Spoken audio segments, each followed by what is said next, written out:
यन्तासन्तानहन्तारो यत्पादाम्बुजरेणवः स्वीयानां तान् निजाचार्यान् प्रणमामि मुहुर्मुहुः।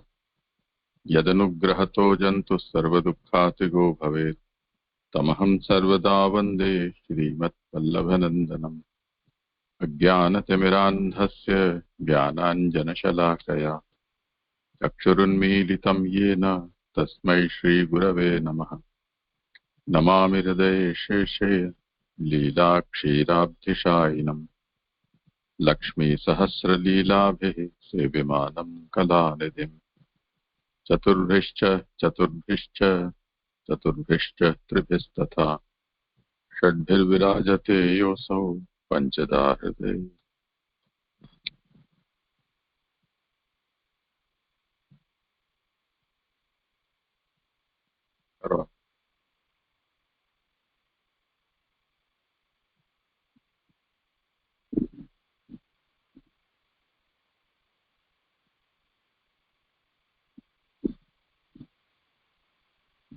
करो आरंभ।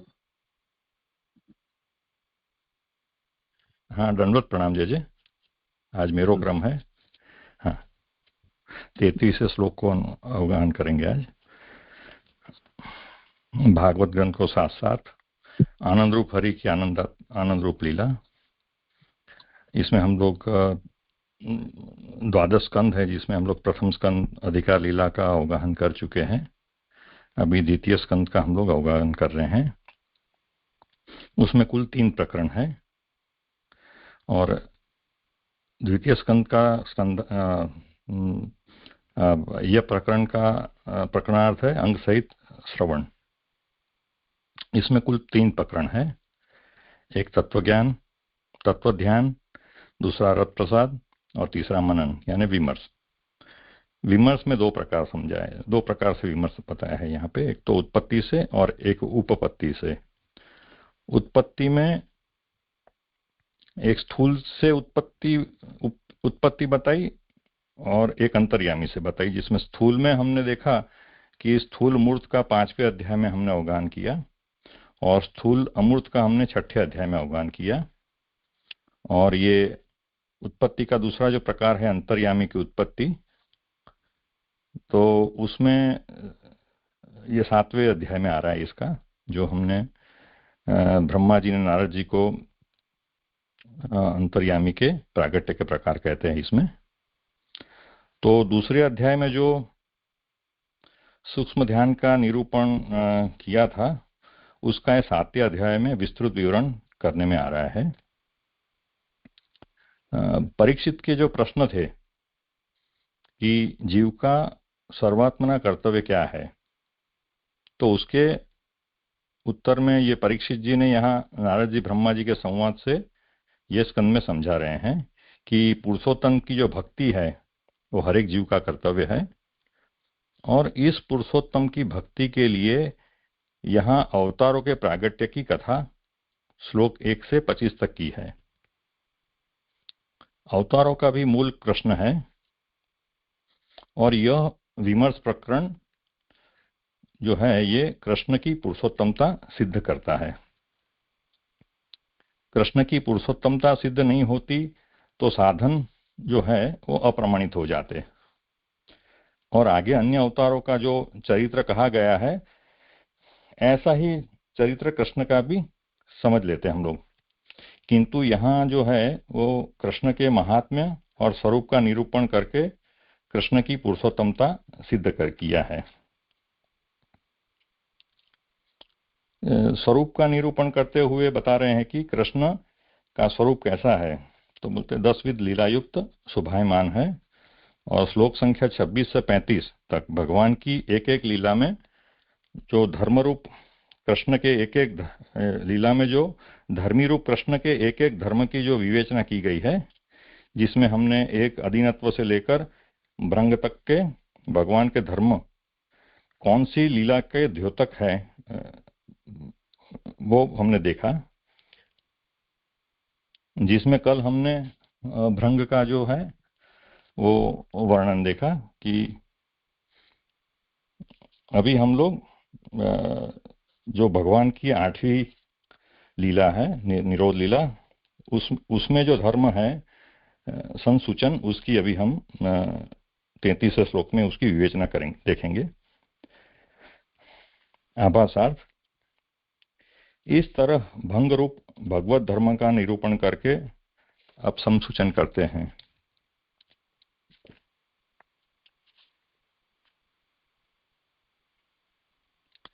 श्लोक। क्रीडन वने निशि निशाकर रश्मि गौर्या रासोत्सुक कल्पदायत मूर्छितेन उद्दीपित स्मररुजाम व्रजभृद वधूनाम हर्तुर्हरिष्यति शिरो धनदानुजस्य। श्लोकार्थ। वृंदावन में चंद्र किरणों से प्रकाशमान रात्रि के समय श्री कृष्ण भगवान श्रृंगार रस में संमग्न होकर रास क्रीड़ा करते हुए अपने मधुरतम गान की तानों से जिनका कामदेव बढ़ाया गया है, ऐसी व्रज की श्रेष्ठ गोपांगनाओं को चोर कर ले जाने वाले कुबेर के अनुज के मस्तिष्क को काट लेंगे। जैसे यहाँ जो ये जो व्याख्यार्थ या जो सुबोधनी का में इनका जो विवरण आता है इस श्लोक का, वो इसमें काफी लंबा है, और जो गुजराती पुस्तक है उसमें सिर्फ 1.5 पन्ने का और इसमें 5 पन्ने का है। तो ये क्या संपादक का खुद का इसमें होगा कुछ योगदान? ये तो हम शुरू से ही कहते आए हैं कि हिंदी अनुवादकों ने सुबोधिनी के ऊपर प्रकाश और लेख 2 जो टीकाएं हैं उनको सुबोधिनी का अनुवाद करके और उसकी टिप्पणी फुटनोट के रूप में नहीं दी है, पर अनुवाद के साथ साथ उसको बुन लिया है।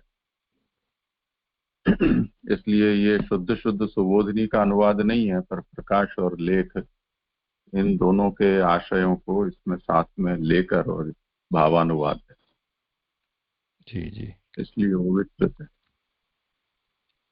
तो गुजराती पुस्तक में है ना 1.5 पन्ने की इसकी पूरी सुबोधिनी है ये श्लोक की, और इसमें 5 पन्ने की है। जी जी जी, करता हूं। व्याख्यार्थ। भगवान ने स्वरूप का फल प्राप्त कराने के लिए यह संसूचन किया। भगवान के स्वरूप की प्राप्ति होना ही भक्ति मार्ग में मुख्य फल है। यह 2 तरह से प्राप्त होता है, सहयोग और एकता। सहयोग कहो चाहे संयोग, दोनों का एक ही तात्पर्य है। यानी यहां कह रहे हैं कि भगवान ने जो अपने स्वरूप का फल दान करना था तो उन्होंने व्रजांगनाओं को संसूचन किया, और ये भगवत स्वरूप की प्राप्ति होने वाले जो भक्ति मार्ग है उसमें ये मुख्य फल है। ये जो है वो स्वरूप का फल मुख्य फल है, और वो फल 2 तरह से प्राप्त होता है भक्त को, एक तो सहयोग से और एक एकता से, यानी संयोग और एकता। मर्यादा में जीव भगवान में क्रम से मुक्त होता होता अंत में मिल जाता है आनंदमयो अवसाने, किंतु अनुग्रह मार्ग में कोई नियम नहीं है। भगवान स्वतंत्र है, उनकी जिस प्रकार से इच्छा होती है उसी प्रकार से जीव को अपना सहयोग देते हैं। मर्यादा मार्ग की तो क्रम मुक्ति होती है, उसमें भगवान क्रम से उसको मुक्त करता है, मगर ये जो अनुग्रह मार्ग है, ये कृपा मार्ग है, पुष्टि मार्ग है, वो जो है उसमें भगवान की स्वतंत्रता है, वो उसको अपना संयोग प्राप्त करा देते हैं। उसका यानी क्रम से मुक्त होने की वजह उसको स्वतंत्र रूप से अपना ये प्राप्त करा देते हैं स्वरूप। मर्यादा मार्ग में स्वरूपात्मक फल की प्राप्ति आनंदमय होकर होती है, और पुष्टि मार्ग में भी भगवान अपने स्वरूपानंद का दान जीव को आनंदमय बनाकर करते हैं। ये 2 यहाँ भेद बताएं कि जो मर्यादा मार्ग है उसमें जो जीव है उसको स्वरूपात्मक फल कब प्राप्त होता है, जब वो आनंदमय होता है वो जीवात्मा, तब उसको वो ये फल प्राप्त होता है। और पुष्टि मार्ग में वो कैसा भी है उसको आनंदमय बनाकर उसको फल प्राप्त कराते हैं, चाहे उसमें दुष्ट उस यानी दुष्ट कामनाओं से भी इसमें यही आएगा कि अनिष्ट अनिष्ट होने के बावजूद भी उसको ये प्राप्त कराते हैं फल, जबकि उसमें ऐसा नहीं है कि उसमें सब दूर होती है, काम क्रोध मोह लोभ, उसके तत्पर्यंत उसको फिर ये सब मिलता है।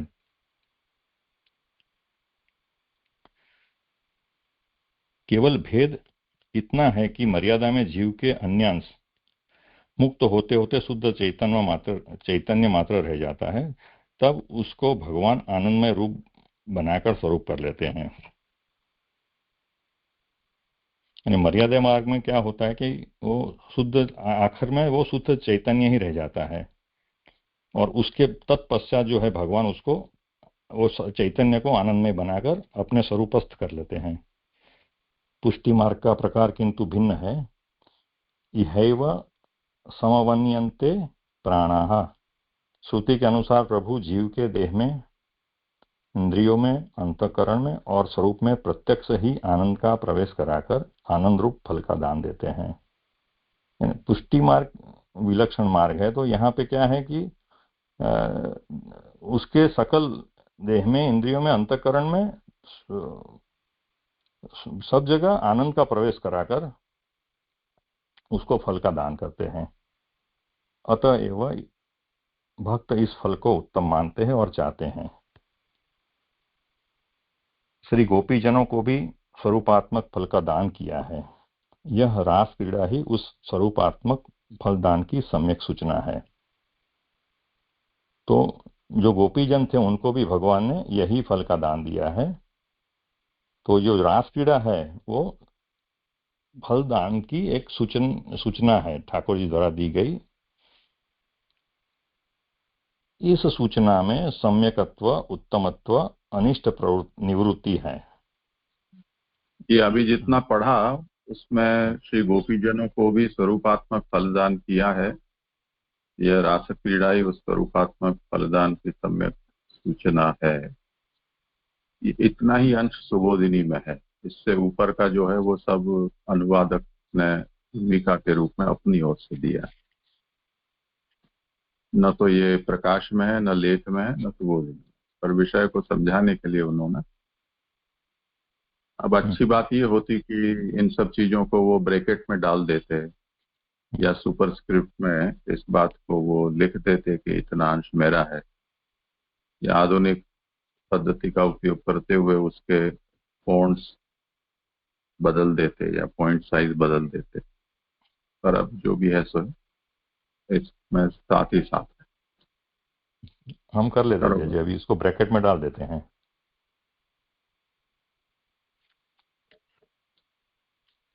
इस सूचना में सम्यकत्व, उत्तमत्व, अनिष्ट निवृत्ति है। लौकिक आनंद सम्यक नहीं है, वह दुख मिश्रित है।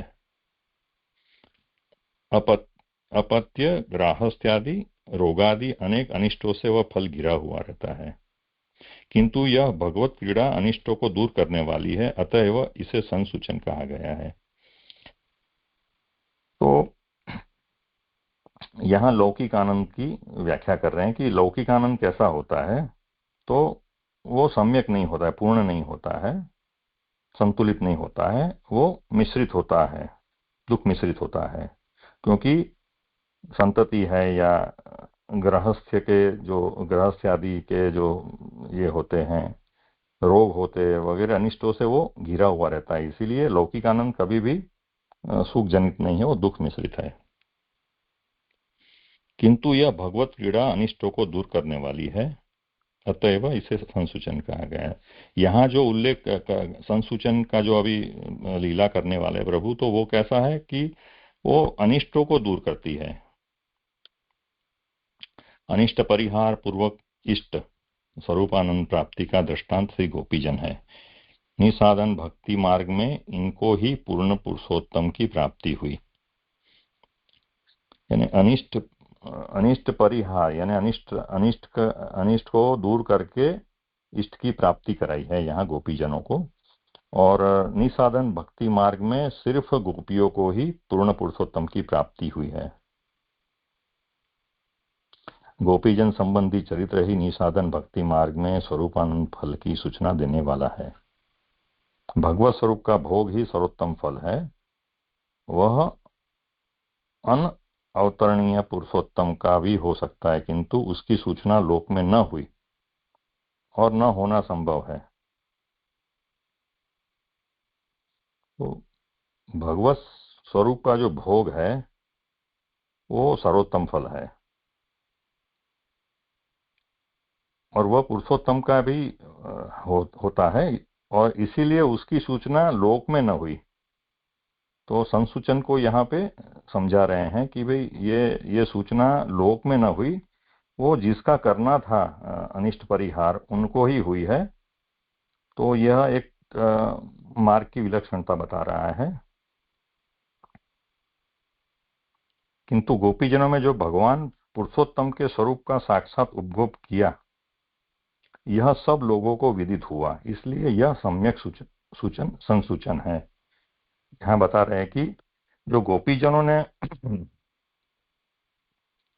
जो पुरुषोत्तम स्वरूप का उपभोग किया, वो जो लीला में सम्मिलित जितने गोपियां थी उनको ही वो विदित हुआ। लोगों को, अन्य लोगों को नहीं हुआ, मगर वो लोगों को ही विदित हुआ,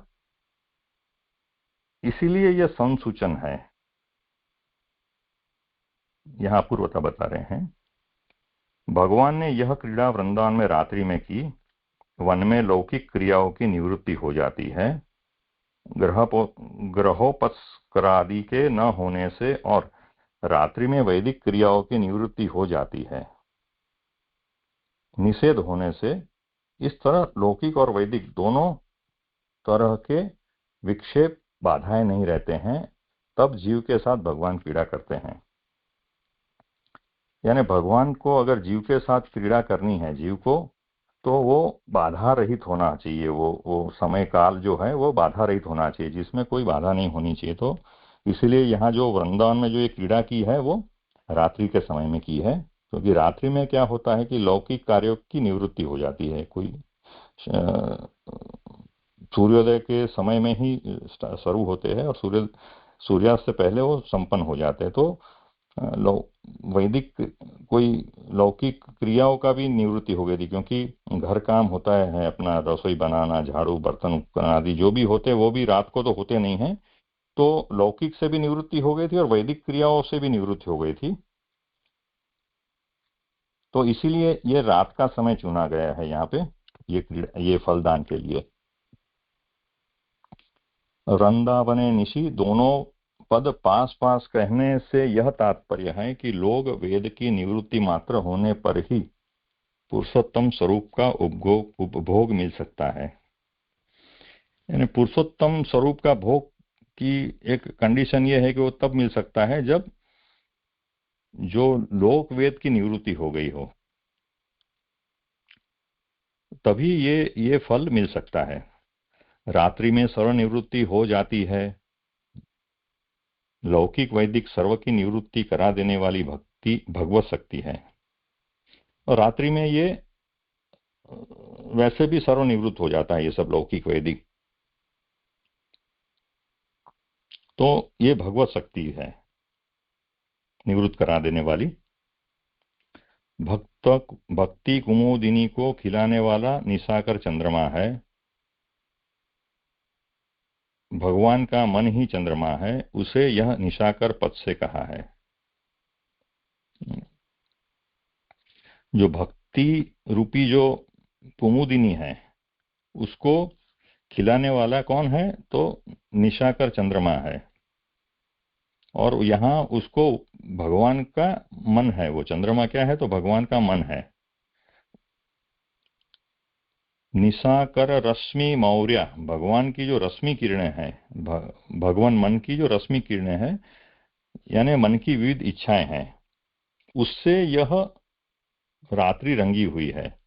यानी जो रात में ये फलदान देने वाले हैं भगवान, वो रात्रि कैसी है? तो उसका यहाँ वर्णन करते हैं कि भगवान के जो मन है उसकी जो रश्मि किरणें हैं उससे पूरी रात्रि रंगी हुई है।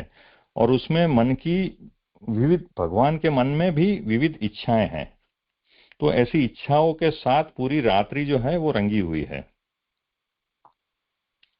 इसीलिए उसने सबकी निवृत्ति कर दी और भक्ति के अधिष्ठाता चंद्रदेव ने लौकिक वैदिक आसक्तियों की निवृत्ति कर दी और प्रेम का रंग भर दिया।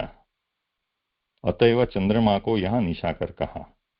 तो यहां कह रहे हैं कि जो भक्ति के अधिष्ठाता देव चंद्र है, तो उन्होंने क्या किया, तो बोलते हैं कि यहाँ लौकिक वैदिक आसक्तियां जो थी वो सब निवृत्त कर दी हैं, और उसमें वो तो निवृत्त हो गए और प्रेम का रंग ऊपर से भर दिया है। भक्ति रंग से रंगी हुई सर्वनिवृत्ति ही भगवत क्रीड़ा का कारण हो सकती है। यानी ये जो रात्रि है वो कैसी है, तो भक्ति रंग से रंगी हुई है और भगवत क्रीड़ा का कारण भी हो सकती है, क्योंकि सब निवृत्त हो गया है। सबका तात्पर्य यह है कि जब भगवान जीव के साथ रमण करना चाहते हैं तब निशाकर मन को आज्ञा करते हैं। उसी तरह उसी समय विविध उपयोग सामग्रियों की इच्छाएं होती है, उनसे ही सब सामग्रियां इकट्ठी हो जाती है। तब जीव को भक्ति का फल पुरुषोत्तम के स्वरूप भोग अनुभव मिलता है। तो जब भगवान को जीव के साथ रमण करना होता है तो जो चंद्रमा है, निशाकर मन को आज्ञा करता है। तो जो उपभोग करने के लिए जो सामग्रियां जो चाहिए वो अपने आप इकट्ठी हो जाती है। तब जीव को भक्ति का फल पुरुषोत्तम के स्वरूप का भोग मिलता है, और ये सामग्रियां इकट्ठी होती है। तत्पश्चात ही जीव को जो है पुरुषोत्तम के स्वरूप का अनुभव मिलता है। यह प्रमेय का ही बल है, प्रमाण का नहीं। फल का ही बल है, साधनों का नहीं। भगवान का ही सामर्थ्य है, जीव का नहीं।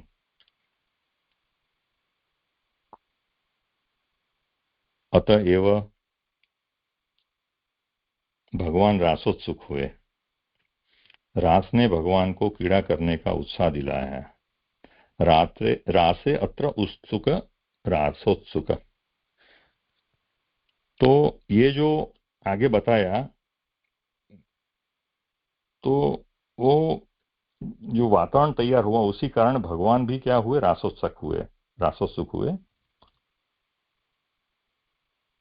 जिससे अन्य का संबंध न हो ऐसे केवल रस से पूर्ण पदार्थ को रास कहते हैं। यानी भगवत अतिरिक्त कुछ भी न हो, सिर्फ भगवान ही हो, ऐसे रस से पूर्ण पदार्थ जो है उसको रास कहते हैं। उसके साध्य साधनों का जब भगवान उपभोग करते हैं तब रास होता है। इससे यह सिद्ध होता है कि अपनी प्यारी बहुत सी स्त्रियों का मिलकर नृत्य विशेष यही रास है। यानी रास में जो साधन है, साध्य साधन है, उसका भगवान उपभोग करते हैं। उसका है जो भगवान उपभोग करते हैं तभी रास होता है। अथवा उन स्त्रियों में भोग ही रास है। भगवान केवल श्रृंगार से मग्न हुए। जैसे भगवान भक्तों के गुण और सौंदर्य के वश हो जाते हैं, इसी तरह केवल श्रृंगार रस के परवश हो गए। तो भगवान यहाँ जो है वो श्रृंगार रस से मग्न हुए।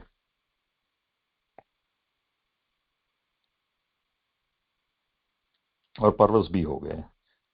श्रृंगार रस भी भगवान का ही स्वरूप है। इसका यह तात्पर्य हुआ कि भगवान अपने स्वरूप के ही परवश हुए। तो यहाँ द्वैत तो था नहीं, तो भगवान ही अपने स्वरूप में परवश हो गए।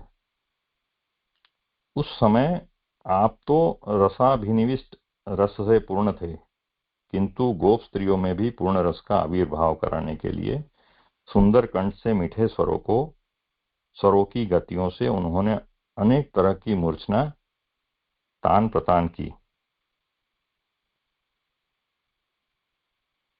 यानी भगवान जब अपने स्वरूप में ही परवश हो गए और फिर रस से पूर्ण हो गए, अपने रस में ही वो अभिनिविष्ट हो गए और वो रस से पूर्ण पूर्ण हो गए।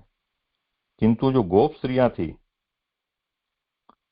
वो अभी वो नहीं हुई थी, तो उनको रस का आविर्भाव कराने के लिए भगवान ने मूर्छनाएं की, यानी स्वरों का ऐसा आरोह अवरोह किया ताकि किया। ये मूर्छनाएं अन्य जातीय स्त्री पुरुषों के हृदय में रस को भरने के लिए अवकाश करती है। अब यदि ये जीव लौकिक काम के अधिकारी हो तो उस विवर में भगवत संबंध न होने से भगवत रस की पूर्ति नहीं होती। यानी मूर्छनाओं से क्या हुआ, भगवान ने जो मूर्छनाएं की उससे जो वहां उपस्थित जो थे सामग्रियां, उनको उनमें उनके हृदय में रस को भरने के लिए छिद्र विवर यानी छिद्र जैसा हुआ, अवकाश हुआ।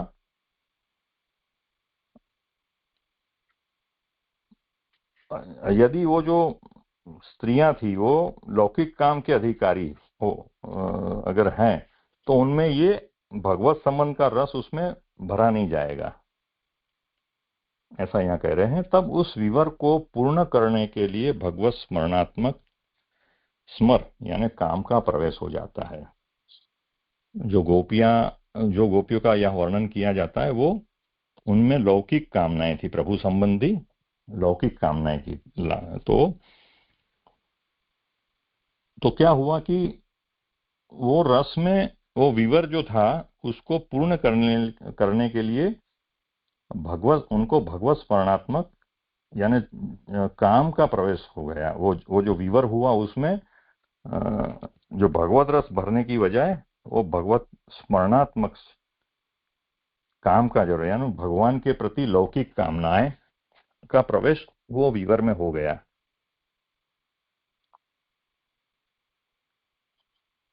स्मरण के लिए विषय की अपेक्षा होती है, किंतु जहां भगवान विषय होता नहीं वहां स्मर रोग में परिणमित हो जाता है। यानी स्मरण के लिए विषय की अपेक्षा होती है।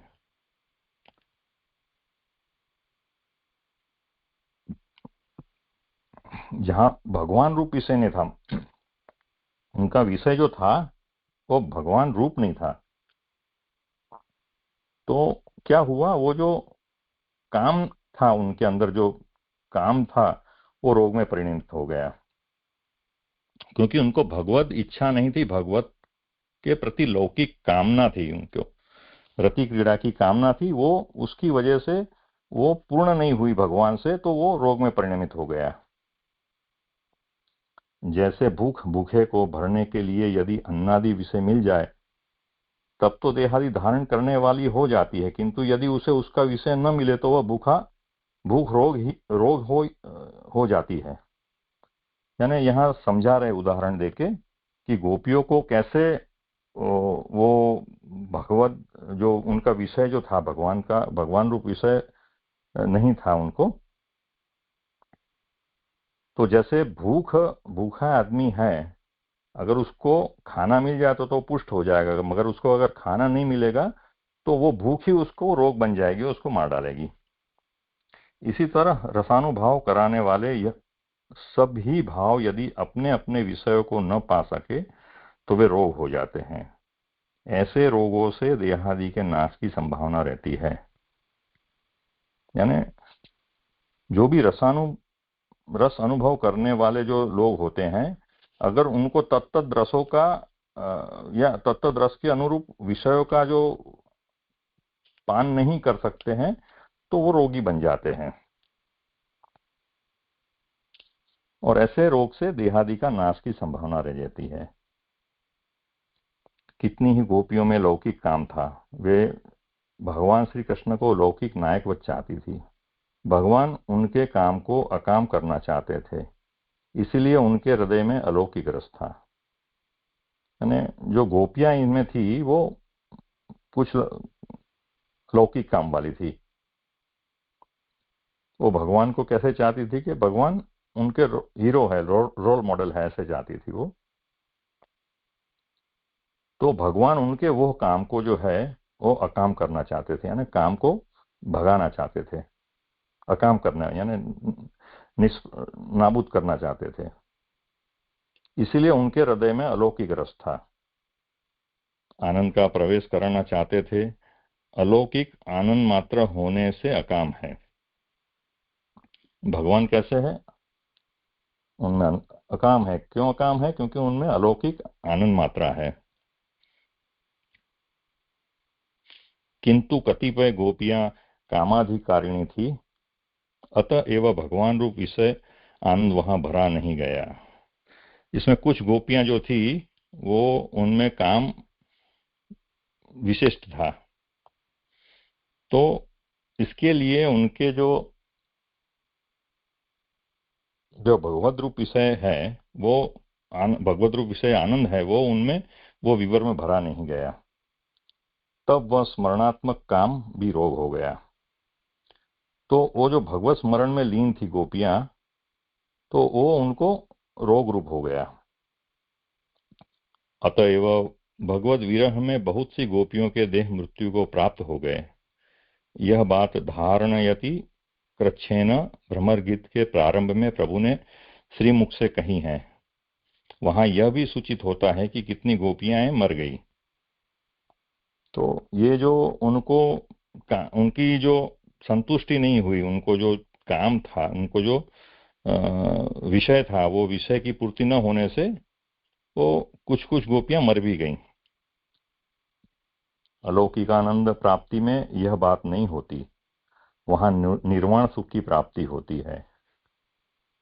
तो जो अलौकिक आनंद होता है, भगवान स्वरूप रूपी जो अलौकिक आनंद है, उसमें उसकी प्राप्ति में ऐसा नहीं होता है, उसमें कभी भी आदमी मृत्यु नहीं होती है, मगर उसकी निर्वाण कहते हैं उसको, चीर सुख की प्राप्ति हो जाती है। इससे यह भी स्पष्ट होता है कि इन गोपिकाओं को मुख्य निर्गुणता का अधिकार नहीं है, इनका उद्धार पुष्टि मार्ग से हुआ है।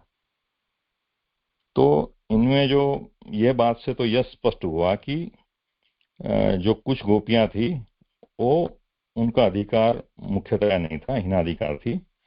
फिर भी उनका उद्धार जो है वो पुष्टि मार्ग से अनुग्रह से ही हुआ है। तो यह भी एक अपूर्वता बता रहे हैं यहाँ पे। अतः एवं नित्य सिद्धा प्रभुति गोप किशोरियों के लिए लिखा है कि विशो का अहनी निन्यु। श्री कृष्ण के मथुरा पधार जाने पर गोप किशोरियां सुख से दिन रात निकालने लगी। यह अवस्था अलौकिक काम वालियों की है, लौकिक काम वालियों की नहीं। लौकिक काम में अनेक विघ्न बाधाएं आते हैं, अलौकिक में नहीं। यानी यहाँ दो कामी स्त्रियों के बारे में बता रहे, एक को अलौकिक काम है, एक को लौकिक काम है। तो जो भगवान मथुरा से जो गोकुल से मथुरा पधार गए, तो कितनी व्रज किशोरियां थी वो सुख से दिन रात निकालने लगी, क्योंकि उनको ऐसा था ही नहीं भगवान हमसे दूर हुए हैं। जबकि लौकिक काम वाली जो स्त्री थी उनकी ये हालत नहीं थी। कुबेर का छोटा भाई शंखचूड़ था, यह लौकिक काम का अधिष्ठाता देवता है। धन कुमेर अर्थ का अधिष्ठाता देवता है। उसका अनुज शंखचूड़ कामाधिष्ठता का देवता है। तो यहाँ अभी जो श्लोक में आगे आया ना कि शंखचूड़ का जो ये सिर काट दिया, तो उसका भी यहाँ वर्णन आ रहा है कि शंखचूड़ कौन था? तो कुबेर का छोटा भाई था, और वो लौकिक काम का अधिष्ठाता देव है। धनत कुमेर, और जो उसका बड़ा भाई कुबेर है वो कौन है? तो अर्थ का अधिष्ठाता देवता है। तो यहां बता रहे कि काम का साधन अर्थ है, जो काम का साधन है वो अर्थ है।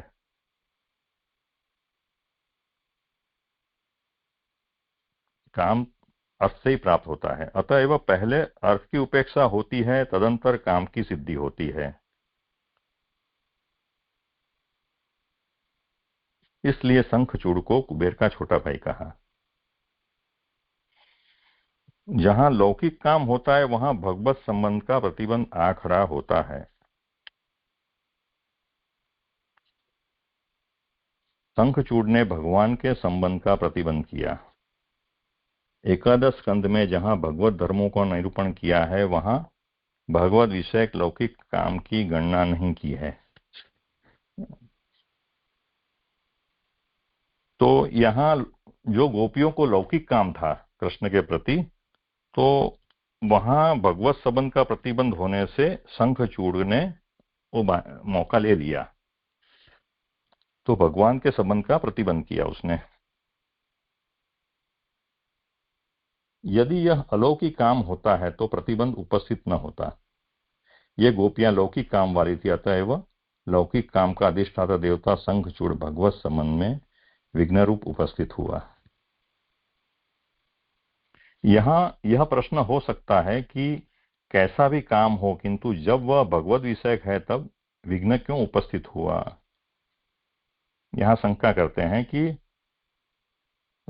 काम, गोपियां कामी थी, जो भी था, मगर वो तो भगवत विषयक था ना उनको काम, फिर उसका जो विघ्न क्यों हुआ और वो काम रोग रूप क्यों हुआ और उनका देहनाश भी क्यों हुआ। तो कहते हैं यह आशंका हो सकती है, किंतु यह प्रमाण मार्ग की बात है। प्रमेय मार्ग में तो भगवान स्वयं कामलीला में इच्छा से प्रवृत्त हुए हैं। यानी प्रमाण मार्ग में ये ठीक है, ये सब चीजें कि हाँ ये क्यों हुआ, मगर ये जो है प्रमेय मार्ग की यहाँ बात है। प्रमेय मार्ग में तो भगवान स्वयं कामलीला में इच्छा से प्रवृत्त हुए हैं, अतएव विघ्न आते रहते भी कोई हानि नहीं हो सकती, किंतु प्रत्युत उस विघ्न का ही भगवान ने नाश कर दिया, ऐसा कहते हैं। हर्तुर हरिष्यति शिरः व्रज स्त्रियों का हरण करने वाले कुबेर आज उनका सिर काट देंगे। यानी अगर मर्यादा मार्ग में यदि ये काम लीला होती है तो आपको भगवत प्राप्ति कभी नहीं हो सकती, मगर यहाँ पे ये तो पुष्टि मार्ग, जो गोपियां हैं उसकी भगवान अनुग्रह से उनके ऊपर पुष्टि की है, तो उनसे उनको स्वरूप का दान देने वाले हैं, तो वहां तो वो क्या करेंगे, विघ्न आते हैं तो भी कोई दरकार नहीं है, भगवान वो विघ्न का नाश कर देंगे। तो उसी दृष्टि से उन्होंने कुबेर अनुज जो शंखचूड़ है उनका सिर काट दिया। विषय में फंसे हुए जीवों को ही सत्वादि गुण लौकिक काम रूप रोग होता है और विघ्न भी उपस्थित होता है, किंतु गुणत्रय से अतीत भगवान पुरुषोत्तम में आसक्त पुरुषों के प्रतिबंधों को भगवान स्वयं दूर कर देते हैं। यानी जो विषय में फंसे हैं जीव, गुणों के, सत्वादि गुणों के आदि विषय में जो फंसे हैं, उनको ये सब हो सकता है लौकिक काम रूप रोग और विघ्न भी आ सकते हैं, मगर जो गुण त्रय से अतीत है, जो भगवान पुरुषोत्तम में जो आसक्त है, जो व्यक्ति, जो पुरुष, तो उसको कभी भी उसके आते हुए प्रतिबंध भी भगवान जो है वो दूर कर देते हैं। कलपदायत मूर्छितेन अव्यक्त मधुर, अर्थात जिनका परमानंद गुढ़ हो रहा है उन स्वरों को कल कहते हैं। गाने के पदों में ये स्वर रहते हैं। अभी यहाँ कल पदायत मूर्छिन उसकी व्याख्या कर रहे हैं कि जो स्वरों को भगवान जिन परमानंद गूढ़ रहा हो उन स्वरों को कल कहते हैं। ये मुझे समझ में नहीं आ रहा है, परमानंद गूढ़ रहा हो, गाने के पदों में ये स्वर कहते हैं, ये स्वर रहते हैं। इन स्वरों की बहुत देर तक की जो आरोह अवरोह अवस्थाओं को आयत मूर्छना कहते हैं। यानी जो गायन में जो स्वर रहे हैं वो स्वरों की आरोह अवरोह की अवस्था जो है उसे मूर्छना कहते हैं। वह सुनने वाले सबके हृदय में प्रवेश कर गई थी। यानी भगवान ने ऐसी मूर्छना की थी कि वो जो सुनने वाले थे उनके सबके हृदय में वो प्रवेश होकर गई थी, इसलिए मूर्छनाओं को आयत कहा गया। यानी बाहर से आई हुई थी, इसलिए उसको आयत कहा। आरोही अवरोही को मूर्छना क्यों कहा? इसका उत्तर देते हैं कि अन्य रस और अविवेक आदि का हृदय में प्रवेश न हो पावे इसलिए। यानी वो मूर्छना क्यों क्यों कहा इसके, तो उसका यहाँ पे बता रहे हैं कि जो अगर ये मूर्छना न करते तो अन्य रस जो थे वो या तो अविवेक है, वो उनमें हृदय में घर कर जाता, वो प्रवेश हो जाता। तो प्रवेश न हो पावे इसलिए भगवान ने ये मूर्छना की है। जैसे उद्दीप्त अग्नि जला देता है, उस तरह गोपी का भी उद्दीपित होकर स्मर में जल गई जैसी हो गई। जैसे कोई अग्नि जला एकदम खूब जल रहा होता है, जब अग्नि अपनी परम काष्ठ परम अवस्था में होता है तो वो कुछ भी सब कुछ जला देता है। उसी तरह गोपी का भी का जो स्मर था वो इतना उद्दीप्त हो गया था कि वो स्मर में ही, वो काम से ही वो अपने जल गई जैसी हो गई, इसलिए वह स्मर रोग कहा गया। गोपियों को व्रजभ्रद वधू नाम कहने का यह तात्पर्य है कि उनके पति व्रज का ही पालन करते थे। तो यहाँ जो मूल में जो व्रज वधूना का यहाँ विवेचना कर रहे हैं कि जो ये वधू थी, यानी जो ब्याही हुई थी सब अभी, तो उनका पालन उनके पति जो है वो करते थे, व्रज उनका पालन, मगर वो रक्षक नहीं थे उनके। गोपियों के पतित्व विषय में तो गोपों का अभिमान मात्र था। गोपियों में भी वो वधू थी, उनमें स्त्रीपण अतिशय था, वे अपने प्रतिबंध को दूर नहीं कर सकती थी, अप्रौढ़ा थी। यानी उनके रक्षक नहीं थे, वो उनका पालन करते थे उनके पति, मगर उनके वो रक्षक नहीं थे। तो उनको, गोपों को तो अभिमान ही था कि ये हमारी पत्नियां हैं, और वो गोपियां जो थी अपनी प्रतिबंध को दूर नहीं कर सकती थी क्योंकि वो अप्रौढ़ा थी, यानी नवोढ़ा थी, यानी अभी अभी भी ब्याही हुई थी। अतएव शंखचूड़ उनका हरण कर सका। तो वो अपने प्रतिबंध को दूर करने में असमर्थ थी, करके जो शंखचूड़ है उनका हरण कर गया। इस तरह भगवान श्री कृष्ण परब्रह्म ने श्री गोपी जनों का मुख्य अधिकार नहीं था, तथापि पुरुषोत्तम स्वरूप का उपभोग अधिकार उन्हें दिया। तो यानी ऐसी गोपियां थी, फिर भी भगवान ने उनको ये उपभोग का अधिकार दिया। उनका अधिकार भी नहीं था, फिर भी भगवान ने उनको ये अधिकार दिया। यह बात इस गोपी का संबंधी चरित्र से जानी जाती है, इसलिए इसे संसूचन कहा। तो यहाँ संसूचन को समझा रहे हैं कि ये जो है वो अनधिकार को भी उपभोग का अधिकार दिया, तो इसीलिए इसको संसूचन कहा गया है। सर्वत्म भाव को मुख्य अधिकार कहते हैं। अंतः और बाहिर सर्वत्र परब्रह्म पुरुषोत्तम का साक्षात्कार सर्वदा रहे, उसे मुख्य अधिकार कहते हैं मर्यादा में। अभी जो है सर्वात्म भाव का मुख्य अधिकार यहाँ कहते हैं अंत और बाहिर, यानी अंदर और बाहर सब जगह जब पुरुषोत्तम का साक्षात्कार होने लगे तो उस मर्यादा मार्ग में उसको मुख्य अधिकार कहते हैं। पुष्टि मार्ग में तो मुख्य अथवा गौण किसी भी अधिकार की गणना ही नहीं है, क्योंकि वहां साधनों से फल प्राप्ति नहीं होती है।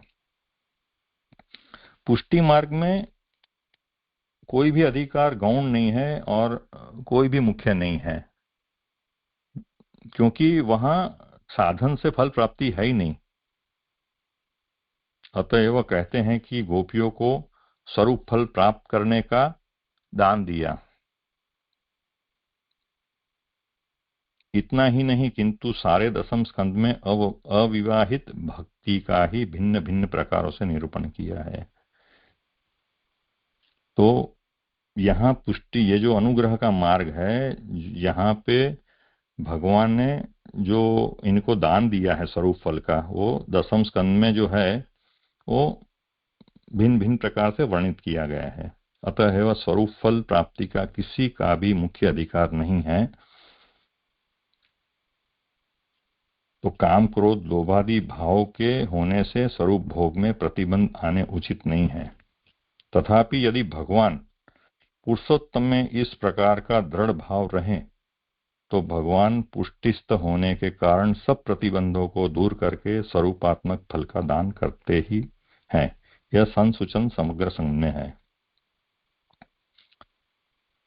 तो ये दसम स्कंद की बात कर रहे हैं कि जो स्वरूप फल की प्राप्ति का मुख्य अधिकार किसी का भी नहीं है, तो अगर जीव के अंदर अनेक काम क्रोध लोभ अनेक भाव होने के बावजूद भी वो स्वरूप भोग, भगवान का जो स्वरूप है उसके उपभोग में प्रतिबंध नहीं है, क्योंकि भगवान पुष्टिस्थ है। क्योंकि ये भगवान की जिसके ऊपर कृपा होती है उसको ये कोई भी प्रतिबंध है उसको दूर करके अपना जो स्वरूपात्मक फल है वो दान करते ही हैं। तो यह संसूचन ये समग्र दसम स्कंद में है। जैसे यहाँ श्लोक संपन्न हुआ।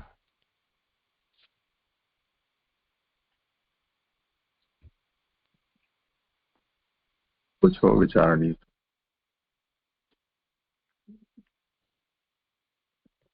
हाँ, दंडवत प्रणाम जी।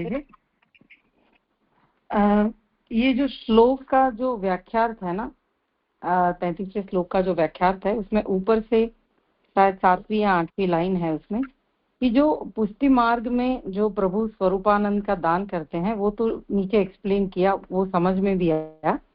लेकिन जो मर्यादा मार्ग के जीव हैं उसमें अन्यांश मुक्त होते हैं। तो ये अन्यांश की मुक्ति कौन से स्टेजेस में हो रही है, और अगर जैसे अन्यांश मुक्त हो रहे हैं तो क्या वहां पे बिल्कुल आनंद की अनुभूति नहीं होती है वो मर्यादा मार्गीय जीवों के?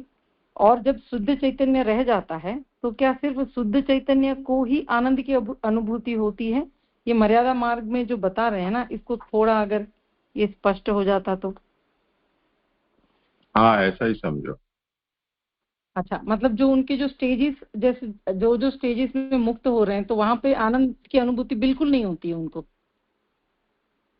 नहीं, आनंद की अनुभूति का मतलब ये है कि उदाहरण जैसे हम दें तो हम जो अभी भोजन करते हैं वो भोजन ऐसा होता है कि उनके बहुत से तत्व हम उसमें से निकाल देते हैं और बहुत से बाहर से उसमें मिला देते हैं, मसाले और ये वो। उसको भूनते हैं, पीसते हैं, तलते हैं, पानी में भिगो कर रखते हैं। ऐसी सब बहुत सी प्रक्रियाएं उसके साथ होती है। तो जो भी खाद्य पदार्थ है उसका अपना मूल स्वरूप है वो तो रहता नहीं है।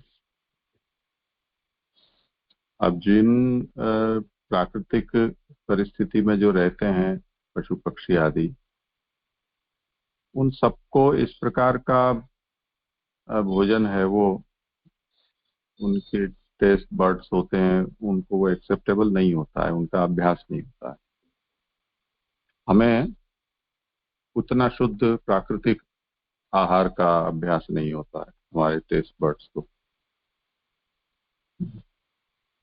तो जो हमें परम स्वादिष्ट लगता है वो उनके लिए परम हेय लगता है, वो उसको सूंघ के ही छोड़ देते हैं। और वो जिसको चाव से खाते हैं उनको हम हाथ नहीं लगाते हैं। तो इसके लिए जो आनंद की अनुभूति का प्रकार है उसमें पुष्टि जीव और मर्यादा जीव, उनमें ये सबसे बड़ा अंतर है।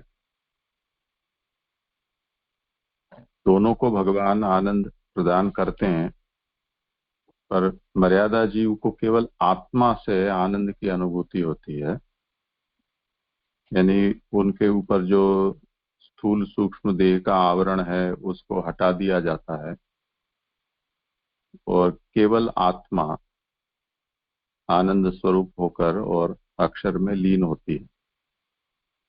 यही उनकी मुक्ति का स्वरूप है और यही आनंद की अनुभूति का प्रकार है। तो अनुभव करने वाले जो अंतःकरण, इंद्रियां, ये सब कुछ उस आत्मा से दूर कर दिए जाते हैं। पुष्टि जीव की जो मुक्ति है या आनंद, परमानंद की जो अनुभूति है, उस प्रकार में ये कहा गया है कि ये सब उससे दूर नहीं किए जाते हैं। तो सूक्ष्म देह, स्थूल देह तो प्राकृत होने से यहाँ ही रह जाता है, परंतु जो सूक्ष्म देह है, अंतःकरण, प्राण, इंद्रियां, वो सब आत्मा के साथ जुड़ी हुई ही भगवत लोक को प्राप्त होती हैं। तो उनको उन सब से भगवत आनंद का अनुभव प्राप्त होता है। भेद इसमें ये हुआ कि आंख छीन कर किसी को मूवी बैठने देखने के लिए बैठा दो, आंख पे पट्टी बांध दो तो अब देखो, कान बंद करके और को अब संगीत सुनो, मुंह बंद करके और 56 भोग साज दो, मुंह पे पट्टी लगा दो। तो इस तरह से जो आनंद की अनुभूति है वो ऐसा समझो कि मर्यादा जीव की है और सर्वांग संपूर्ण उस जीव को, उस उसकी इंद्रियों का विषय भगवान बने, उस तरह से आनंद की उपलब्धि होती है, वो विशेष कृपा पात्र जीवों को होती है। ये बात यहाँ कहना चाहता हूँ। हाँ जी जी, खूब अच्छे से स्पष्ट हुआ। जी और ये जो बात है अध्याय 2 में, ये जो भगवान के स्थूल और सूक्ष्म रूपों की धारणा तथा क्रम मुक्ति और सद्य मुक्ति का वर्णन में बहुत अच्छी तरह से व्याख्यायित हुआ है इसमें, यही स्कंद के दूसरे अध्याय में। योगियों की मुक्ति, मुनियों की मुक्ति, ऐसा करके पूरी क्रम मुक्ति, पूरा जो अंश का जो यहाँ बात किया ना, उससे बताया है पूरा। प्रणाम जी। हाँ, प्रणाम जय जय। हाँ, स्पष्ट हुआ मुझे। और भी एक प्रश्न ऐसा था कि जो संसूचन शब्द बताया है, तो संसूचन और अनुग्रह में कोई भेद है कि नहीं, वो सेम पर्यायवाची शब्द ही बता रहे हैं? कहाँ है संकुचन, कहाँ पे है संकुचन शब्द? हाँ पंकज भाई, लास्ट है ना, जो जब श्लोक समाप्त हो रहा है वहां पे वो बताया है ना कि गोपिका संबंधी चरित्र से जानी जाती हैं, फिर उसके लिए संसूचन कहा है। तो जब गोपीजन, जब संसूचन, हाँ संसूचन, उसमें और अनुग्रह में कुछ भेद हुआ क्या कि नहीं, दोनों सेम पर्यायवाची शब्द ही बता रहे हैं, ऐसा है? संसूचन तो क्या सूचना है, एक फलदान की सूचना है कि मैं फलदान करने वाला हूँ, ऐसा गोपियों को सूचित करते हैं, तो उसकी सूचना है। और ये संसूचन से क्या करते हैं, तो अनुग्रह करते हैं, उनका जो निरोध उनको प्राप्त होता है, यानी वो अनुग्रह ही है। वो संसूचन तो धर्म है, संसूचन जो है वो धर्म है। वो लीला में, ये जो निरोध लीला में ये धर्म, भगवान का जो ये धर्म अनुसूचित होता है, यानी द्योतक है ये संसूचन का। ऐसा अनुग्रह से ही मिल रहा है, संसूचन जो हो रहा है वो अनुग्रह की वजह से ही हो रहा है, ऐसा पर्यायवाची नहीं है, दोनों एडजेक्टिव है, ऐसा कहना चाह रहे हैं आप कि अनुग्रह का एडजेक्टिव है कि वो संसूचन मतलब कुछ विशेष शब्द से समझाना चाह रहे हैं, ऐसा है? क्योंकि जी आगे जो मैं आपको बताता हूँ, इसमें यहाँ आया है अन्यों को, कहाँ है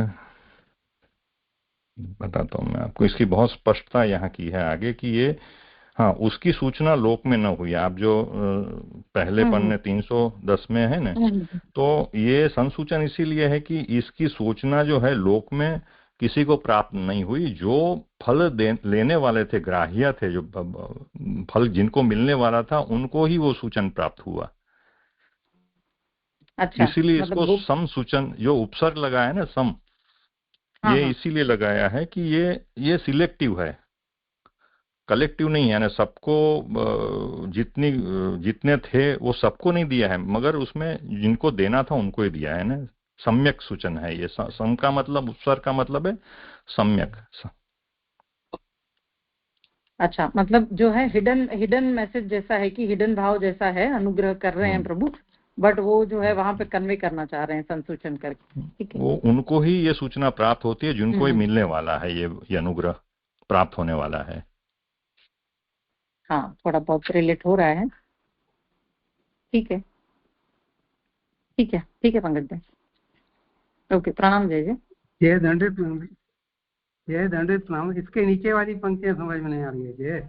ये आपने बताया ना संसूचन के नीचे वाली, इस सूचना में समत्व, उत्तमत्व, अनिष्ट निवृत्ति है, ये पूरी पैराग्राफ समझाइए जरा आप। कहाँ, कौन से पेज पे? यही पेज पे जहाँ पे बहन ने पूछा ना अपने, रासक्रीड़ा के स्वरूपात्मक फलदान की सम्यक सूचना संसूचन है जो आपने बताया अभी, उसके नीचे की पैराग्राफ। इस सूचना में समत्व, उत्तमत्व, अनिष्ट निवृत्ति है, यहाँ से। हाँ हाँ हाँ, तो 310 में ना, मुझे थोड़ा लाइन बताइए ना, क्योंकि संसूचन तो काफी जगह आ रहा है। नहीं नहीं, राष्ट्रीय स्वरूपात्मक फलदान की समस्त सूचना संसूचन है, इसके नीचे की पंक्तियां जो है 310 पेज पे ही दूसरी हाँ हाँ, पैराग्राफ चालू हो रही है। इस सूचना में सम्यकत्व, उत्तमत्व, वही हाँ जी, वही तीन। वही। हाँ, तो ये जो सूचना, ये जो संसूचन है, वो सम्यकत्व, सम जो उपसर्ग है उसकी यहाँ बता रहे हैं कि जो ये उपसर्ग लगा हुआ है सूचन के आगे सम, उसका मतलब सम्यकत्व दर्शा रहा है। यानी वो एक ठोस ये है, सूचना है। उसमें उत्तमत्व है, यानी वो उत्तमत्व भी है और अनिष्ट की निवृत्ति है। तो ये संसूचन का ये पूरा ये कर रहे हैं कि संसूचन का यहाँ अर्थ बता रहे हैं कि सम्यकत्व है, उसमें उत्तमत्व है और अनुष्ट की निवृत्ति होती है। जो अनिष्ट था उनके अंदर, जो काम रूपी अनिष्ट जो था, लौकिक काम रूपी अनिष्ट था, उसकी निवृत्ति कर रहे हैं, और वो उत्तमत्व है, ऐसा समझना है यहाँ पे। नहीं, ये बराबर बताया आपने। इसके नीचे की लाइनें भी क्लियर कर दीजिए जरा। वह दुख मिश्रित है को अपत्य, गृहस्थ्यादि, रोगादि और आगे के पत्ते। हाँ जी, हाँ जी, हाँ जी। हाँ, तो ये जो अपत्य यानी क्या होता है, संतति होती है, और गृहस्थ्यादि यानी ग्रह संबंधी होता है, यानी गृहस्थ होता है वो क्या, ग्रहों में ही वो मजा हुआ रहता है, और संतति में और घर में ही, और रोग भी उसके रोगों से भी ग्रस्त होता है। तो इतने अनिष्ट होते होने से वो जो फल होता है उसका, जो जो लौकिक आसक्त होता है जो जीव, तो उसका जो फल भी ऐसा ही रहता है। वो दुख ज्यादा रहता है, उसमें सुख की मात्रा अल्प रहती है, तो दुख मिश्रित है वो।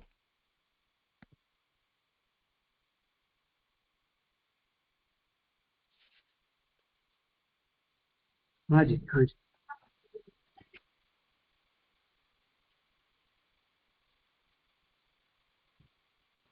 जी प्रणाम जय। जय यहाँ उसमें ही वही पैराग्राफ में जो नीचे वाली जो लाइन थी ना, वो थोड़ी समझनी थी कि वहां पे ऐसा लिखा है कि भाई भगवत स्वरूप का भोग ही सर्वोत्तम फल है, वह अनअवतीर्ण, यानी जो पुरुषोत्तम अवतीर्ण नहीं है वो पुरुषोत्तम का भी हो सकता है, किंतु उसकी सूचना लोक में न हुई और न होना संभव ही है। तो ये जो बात आ रही है वो कैसे आ रही है, वो समझ में नहीं आ रही है, क्योंकि अभी जो बात चल रही है वो तो जो प्रभु ने सूचना दी, जो संसूचन किया, उसकी बात हो रही है।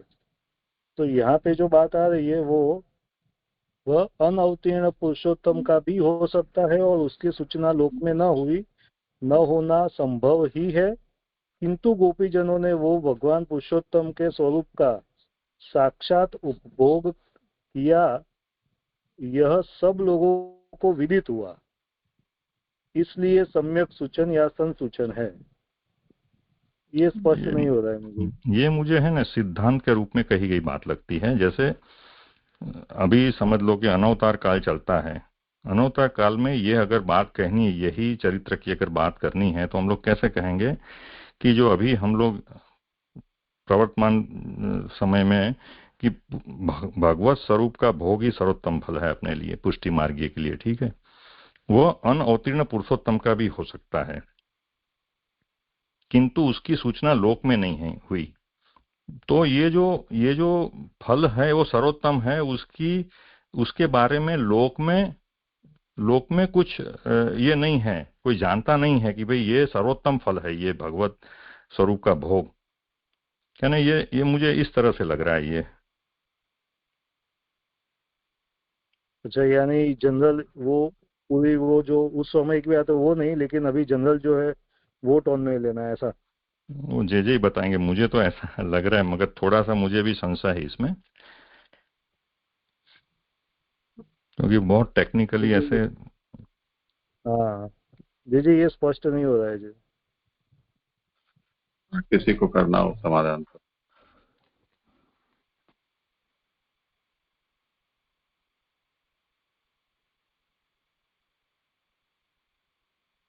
यहाँ क्रीडन वने निशिनिशाकर रश्मि गौर्याम रसोत्सुक कल्पदायत मूर्छित है न। यहाँ क्यों भगवान की रासक क्रीड़ा को फल का संसूचन कहा गया है, उसका ये कारण बता रहे हैं कि अगर कोई ये कहे कि अनवतीर्ण भगवान भी फलतया किसी को प्राप्त हुए हों तो क्यों नहीं हो सकते हैं, और उसका संसूचन कैसे होगा, भगवान की कृपा का वो दृष्टांत कैसे बनेगा। तो यहाँ इसलिए ऐसी प्रकार के साक्षात्कार को न कहकर प्रकट भगवान ने जो अपने अनुग्रह का संसूचन जिन पर किया है उन गोपीजनों को दृष्टांत के रूप में कहा गया है। इतना ही कहना चाहता।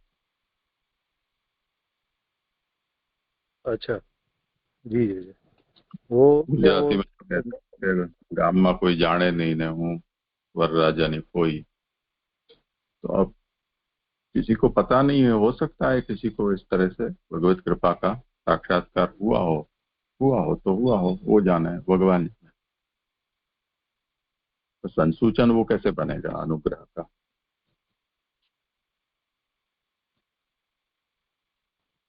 जी जी जी जी, आया समझ में जी। और जी आगे उसके बाद में 311वें पेज में यहाँ पे बीच में बात है, फर्स्ट पैराग्राफ जो है उसमें ही, इसमें ऐसा है कि भाई सबका तात्पर्य निशाकर, अतएव चंद्रमा को यहाँ निशाकर कहा। भक्ति रंग से रंगी हुई सर्वनिवृत्ति ही भगवत क्रीड़ा का कारण हो सकती है। सबका तात्पर्य यह है कि जब भगवान जीव के साथ रमण करना चाहते हैं तब निशाकर मन को आज्ञा करते हैं। उस समय विविध उपभोग सामग्रियों की इच्छाएं होती है। तो जी यहाँ पे ये जो मन को निशाकर मन को आज्ञा करते हैं, तो ये किसको आज्ञा की बात हो रही है, वो जीव को या प्रभु के सेंस में समझना, कैसे समझना है ये? क्योंकि विविध सामग्रियों की इच्छाएं होती है तब सामग्रियां इकट्ठी हो जाती है, वो थोड़ा स्पष्ट करना था जी। ये जो निशाकर यानी चंद्रमा जो है ना, वो भगवान का मन है, मन रूप है वो। तो भगवान के मन में जो इच्छा होती है वो निशाकर सबके मन में वो इच्छा जागृत करता है, यानी कि चंद्रमा के द्वारा, क्योंकि वो भगवान का मन रूप है चंद्रमा जो है वो। क्योंकि ये जो जो सेंटेंस की जो आ रहा है ना, ऐसे आ रहा है कि भी सबका तात्पर्य यह है कि जब भगवान जीव के साथ रमण करना चाहते हैं तब निशाकर मन को आज्ञा करते हैं। अगर हम जीव के सेंस में ले तो उस समय विविध उपभोग सामग्रियों की इच्छाएं होती है। यानी वो भोग्य सामग्री की भोग्य इच्छा यानी भोक्ता तो जो गोपीजन जो भोक्ता जो यानी जो गोपीजन उनसे ही सब सामग्रियां इकट्ठी हो जाती है। यानी भगवान का जो काम है वो मन के द्वारा होता है, यानी चंद्रमा के द्वारा होता है। भगवान को जो इच्छा होती है तो वो मन भी तो भगवान का, चंद्रमा भी भगवान का मन रूप है, तो वो मन तो जान जाएगा ना भगवान की क्या इच्छा है। तो वो भी क्या है कि गोपियों के मन में इच्छा जागृत करता है वो माध्यम से, उसके माध्यम से। अच्छा, यानी वो जीव के सेंस में लेना है, जे ऐसे ही लेना है ना? दोनों ही हो रहे हैं ये बातें। प्रभु की इच्छा हुई है तो प्रभु ने जो निशाकर की जो रश्मि है, जिसके यहाँ भक्ति के विभिन्न प्रकार के रूप में कहा गया है, वो उस इच्छा विशेष को प्रकट करते हैं या उद्दीप्त करते हैं, जिसके कारण लोकवेद संबंधी जो क्रियाएं हैं उनकी निवृत्ति हो जाती है उस भक्ति के प्रभाव से। क्योंकि मूल में ये कहा गया है ना कि जब तक अन्य संबंध की निवृत्ति नहीं होती है तब तक रास संभव नहीं है। तो उस रास में प्रवृत्ति के लिए ये आवश्यक है कि लौकिक वैदिक क्रियाओं की निवृत्ति हो। तो रात्रि हो जाती है तो स्वतः ही नौकरी धंधा रोजगार ये सब कुछ और जो भी शास्त्रीय कर्म आदि हैं वो भी सब स्थगित हो जाते ही हैं। तो निवृत्ति होती ही है काल बल से ही। तो भगवान ने भी क्यों रात्रि के समय में रासक क्रीड़ा की, तो उसका कारण यही था कि अन्य संबंध रहित होना चाहिए काल, भक्त भी। तो भगवत संबंध की अभिलाषा है वो भी जब अन्य संबंध रहित होता है भक्त तो ही हो सकती है। तो उसके लिए जो चंद्रमा है, जो मनोरूप है, उसकी रश्मियां, किरणें जो हैं चांदनी, वो इच्छा विशेष को प्रकट करती है। जी जी जी जी, हुआ स्पष्ट।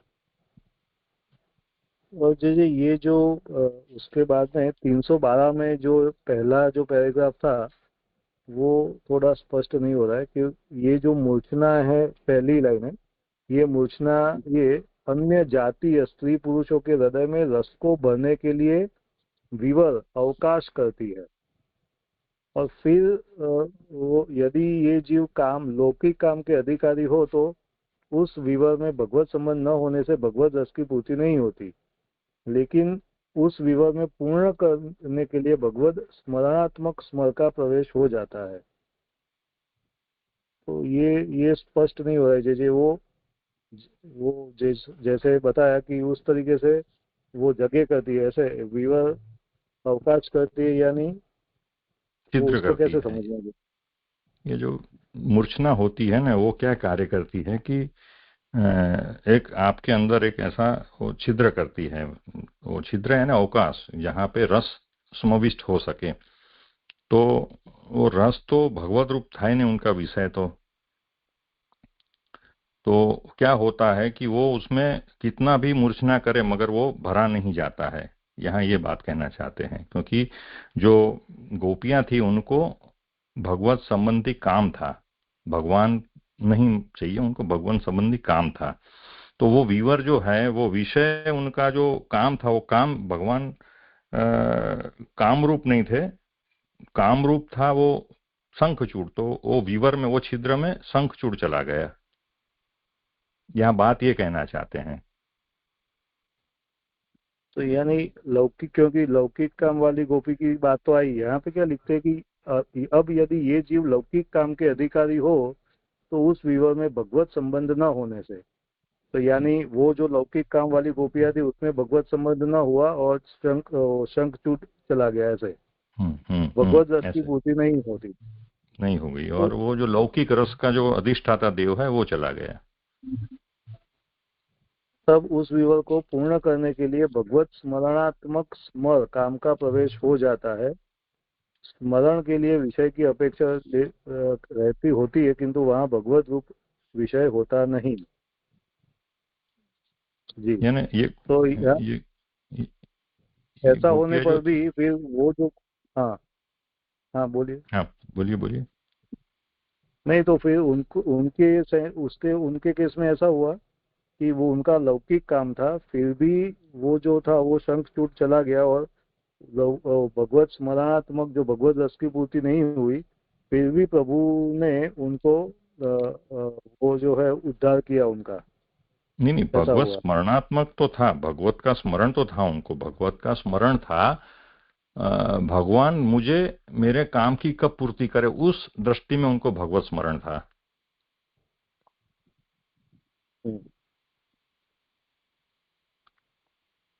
यानी वो अलौकिक नहीं था, लौकिक था, ऐसे ऐसे लौकिक था, कहना चाह रहे। लौकिक था। हाँ, वो कात्यायनी में जो आता है ना कि भगवान को प्राप्त करने के लिए कात्यायनी से उन्होंने व्रत किया पाने के लिए, जो उसी तरह का यहाँ भी कुछ ऐसा ही है कि भाई उनको स्मरण भगवान का ही था, मगर वो स्मरण किस लिए था कि भगवान मेरी लौकिक कामनाओं की पूर्ति करे, मेरा काम पूर्ण कर रहे। जी जी, हुआ स्पष्ट। और आगे ये 313 में पेज पे ये जो बात है ना, दूसरा जो पैराग्राफ है, यहाँ यह प्रश्न होता है कि कैसा भी काम हो, किंतु जब वह भगवद विषयक है तब विघ्न क्यों उपस्थित हुआ, और वह काम रोग रूप क्यों हुआ, उनका देह नाश भी क्यों हुआ। ठीक है, यह आशंका हो सकती है, किंतु यह प्रमाण मार्ग की बात है। तो यहाँ प्रमाण की तो बात आ ही नहीं रही है ना कहीं पे, तो ये कैसे आ रहा है वो नहीं समझ में नहीं आ आया रहा। ना, आगे आगे से प्रमाण और प्रमेय दोनों, प्रमाण और प्रमेय मार्ग तो चल रहे हैं ना। तो यहाँ जैसे मर्यादा मार्ग और ये अपना पुष्टि मार्ग, उसकी तो बात तुलनात्मक है ना पूरा, कि ये मार्ग में ऐसे होता है, मर्यादा मार्ग में ऐसे होता है, मगर प्रमेय मार्ग में ये ऐसे हुआ। नहीं, यानी प्रमाण मार्ग में ऐसा है कि भगवत कैसा भी काम हो, किंतु जब वह भगवत विषयक है तब विघ्न क्यों उपस्थित हुआ, ये क्वेश्चन हुआ, ये शंका हुई। और वह काम रोग रूप क्यों हुआ, क्योंकि भगवत विषयक है तो ऐसा भी नहीं होना चाहिए था, और देहनाश भी क्यों हुआ। ठीक है, यह आशंका हो सकती है, किंतु यह प्रमाण मार्ग की बात है। तो प्रमाण मार्ग में ऐसा होता है ऐसे। प्रमाण प्रमेय मार्ग की मार्ग में बात है। तो भगवान हाँ, प्रमेय मार्ग स्वयं में तो काम भगवान लीला में। स्वयं काम लीला में इच्छा से प्रवृत्त हुए हैं। तो यहाँ पे तो प्रभु ही प्रवृत्त हो रहे हैं ना, प्रभु ही वो संसूचन दे रहे हैं और वही प्रभु ही बुला रहे हैं। तो ये कैसे आ रही है बात। नहीं यानी प्रमेय मार्ग में तो भगवान फिर हुए ना, मगर उन्होंने जो लौकिक काम रूप जो था, ये शंखचूड़ भगवान का अलौकिक था, और ये लौकिक जो अंदर लौकिक काम रूपी जो था उसका नाश किया, वो विघ्न था ना। जब अलौकिक फल दान देना होता हो तब जब तक लौकिक अंदर भरा पड़ा है तो वो निकलेगा नहीं, वो अनिष्ट का परिहार। इसे तो आगे सबसे पहले संसूचन में, संसूचन की जो यहाँ व्युत्पत्ति थी उसमें यही है ना कि जो आगे यही चीज आई ना कि अनिष्ट का निवारण, यह भगवत क्रीड़ा अनिष्टों को दूर करने वाली है, अतएव इसे संसूचन कहा गया है। तो ये अनिष्ट अंदर भरा हुआ था लौकिक विषय का, तो वो अनिष्ट को वध किया, शंखचूड़ का वध किया, तो अनिष्ट अपने आप निकल गया। जब उसका अधिष्ठाता देव ही मर गया है, उसकी गति हो गई है, तो अभी वो विषय ही नहीं रहा है काम का, तो ऑटोमेटिकली वो ये हो गई, भगवत काम हो। नहीं नहीं, वो बात सही है, लेकिन यहाँ पे क्या क्या बता रहे हैं कि भाई ये जो जब भगवत विषय की जो काम है तो फिर विघ्न उत्पन्न ही नहीं होना चाहिए था, पहली बात। दूसरा, चलो विघ्न और काम जो है वो रोग रूप भी नहीं होना चाहिए था, और देहनाश भी नहीं होना चाहिए था। अगर ठीक है, यह आशंका हो सकती है, ये हो भी सकता है, किंतु यह प्रमाण मार्ग की बात है। तो ये जो पूरा जो पूरा जो विषय चला, तो वो विषय में तो प्रभु खुद ही ये कर रहे हैं ना। उनमें चलो लौकिक कामना थी, लेकिन ये जो सूचना दे रहे हैं वो भी प्रभु खुद ही दे रहे हैं, वो भगवत विषयक भी है और प्रभु कि वहां से ही ये पूरा इनिशिएट हुआ है, तो फिर ये क्यों बात आ रही है ऐसा? ये है ना एक्चुअली, ये जो विषय है ना, ये वृतांत जो है ना शंखचूड़ का, वो प्रमाण लीला में आ रहा है। वो जो है ना ये जो दसम स्कंद का तामस फल प्रकरण है ना, उसका अध्याय 31 में आ रहा है। तो वो उसका ये विषय जो ये यहाँ वर्णित किया है ना कि ये नाम लीला जो है ये प्रमाण लीला है। ये तो प्रमाण कैसे है कि ये गोपियां जो थी ना, उनको भगवान के साथ साथ बलराम के साथ भगवान चाहिए था उनको, यानी शंकर संत के साथ संग में उनको भगवान को प्राप्त करना था, यानी उनकी जो कामना थी भगवत कामना। तो यहाँ भी जो शंखचूड़ का जो वध आया ना, वो भी भगवान ने यानी बलराम जी में ठाकुर जी का आवेश आने के बाद बलराम जी ने उनका शंखचूड़ का वध किया, ऐसा है वृतांत में। तो इस दृष्टि से यहाँ ये बात ये कह रहे हैं, यहाँ जो आप जो बता रहे हो ना वो, तो ये प्रमाण लीला का अंश है। ये जो प्रकरण जो है ना, ये प्रमाण लीला में आ रहा है यहाँ वहां पे 31वें अध्याय में दसम स्कंद में। लेकिन ये बात स्पष्ट नहीं हो रही है, ये थोड़ा स्पष्ट करिए ना। हाँ, और भी कुछ लोग कहना चाहते हैं। जे मैं थोड़ा आपसे विनंती करूंगा, मेरा अभी ट्रेन है तो मैं थोड़ा डिस्कनेक्ट होता हूँ, चलेगा जे? हाँ हाँ, प्रणाम जे। हाँ,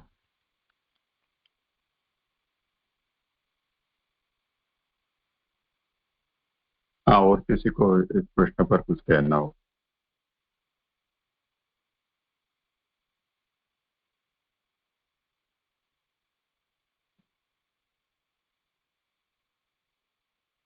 परमानंद जी कुछ कह रहे थे और कुछ विषय? नाम जय। मेरा अलग प्रश्न है जय। हाँ, देवेश क्या कह रहे? जी धन्यवाद प्रणाम जय। मुझे तेजस भाई के प्रश्न में और जो पंकज भाई ने जो आशय बताया यहाँ पर, मुझे लग रहा है थोड़ी सी वाक्य रचना में, मतलब मैं ऐसे वाक्य को पूरा वैसे नहीं ले पा रहा हूँ, पर मैं इसको इस तरीके से समझ रहा हूँ कि जो 3 प्रकार के जो प्रश्न यहाँ उपस्थित किए हैं, यानी शंका जो उपस्थित की गई है कि भाई अब अगर उनमें काम था तो फिर विघ्न क्यों आया, वो रोग क्यों हुआ, ये उनका देहनाश भी क्यों हुआ, ये आशंका प्रमाण मार्ग में आशंकाएं हो सकती हैं। वहां पर इस प्रकार की आशंकाओं का होना उचित है। क्यों होना उचित है? क्योंकि प्रमाण मार्ग के हिसाब से इस प्रकार से उनको फल की प्राप्ति नहीं होनी चाहिए थी। उनका रोग वगैरह, उनका जो देहनाश वगैरह सब होना चाहिए था, पर ऐसा हुआ नहीं, उनको फल की प्राप्ति हुई। वो अब आगे बात बताई जा रही है कि प्रमेय मार्ग में क्यों फल की प्राप्ति हुई, क्योंकि प्रभु वहां पर इन्वॉल्व हुए और प्रभु ने वहां पर खुद प्रभु के होने के कारण, प्रभु में अलौकिक बात थी और प्रभु ने वहां पर जो गोपियों में जो इस तरीके का जो अलौकिक काम आया, उसका जो रीजन रूप है कुबेर वगैरह, उनका वध करा, उनका मतलब सिर का नाश किया।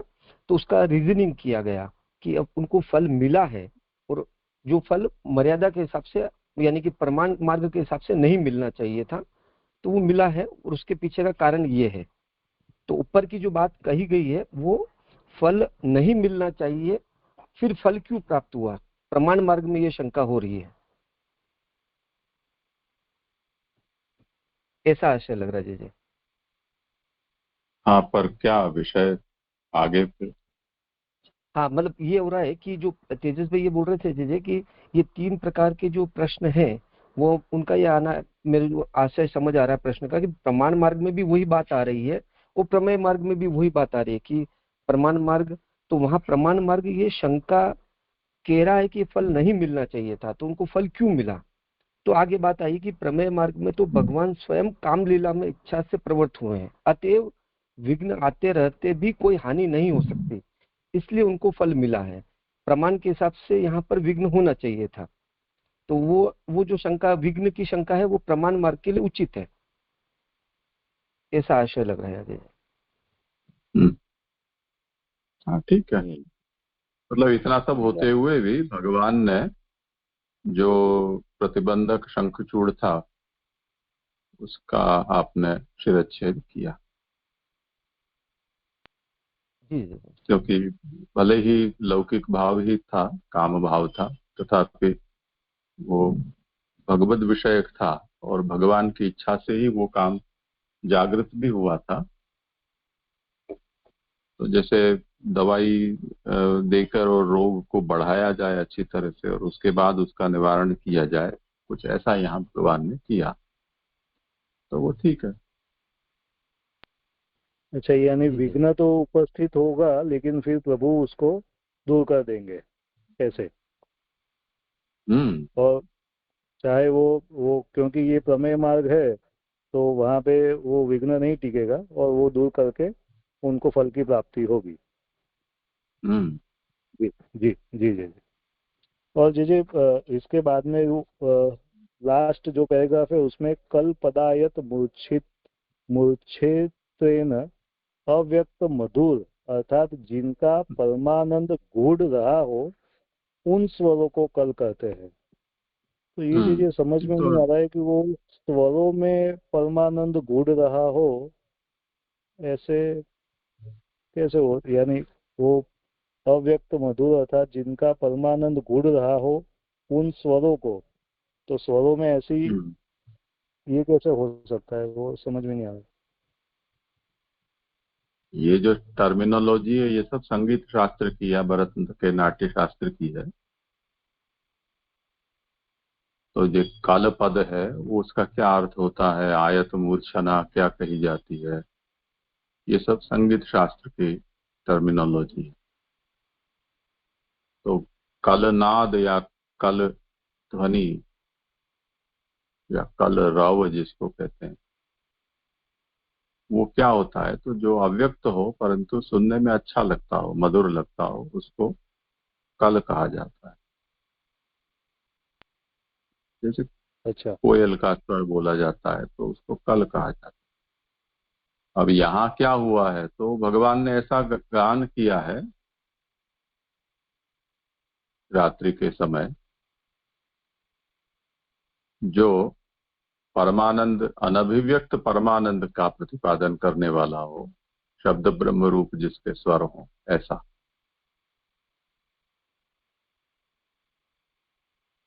जिनके कारण गोपीजनों में वो काम भाव जागृत हुआ। जी जी जी। नहीं, वो अव्यक्त आया जी, इसीलिए थोड़ा कंफ्यूजन हो गया। जी जी जी।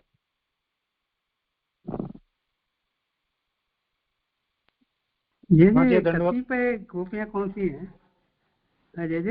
हाँ, ये कतिपय गोपियां कौन सी बता रहे हैं? कतिपय यानी कितनी? कितनी? हाँ, कतिपय शब्द का अर्थ होता है कितनी, कुछ गोपिका। हाँ जी, उसमें तो गोपियां ऐसी ना, कुछ जा पाई थी जो बंधन से रुक गई थी, वो उसके लिए प्रश्न वही आ रहा था ना, जो विघ्न हुआ था, और दूसरी जा पाई थी, पर जो नहीं जा पाई थी उनकी तो मुक्ति ठाकुर जी ने कर दी थी ना जी। मुक्ति तो खैर सभी के हुई।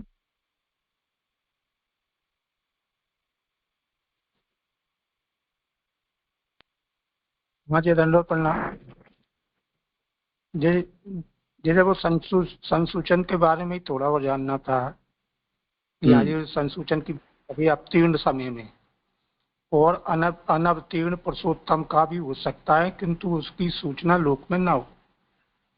जैसे अगर इसको आजकल ऐसा देखते हैं जैसे ठाकुर जी आज भी माने पूर्ण पुरुषोत्तम तो विराज ही रहे, भले उनका अवतार काल नहीं है लेकिन आप अनावतार काल है।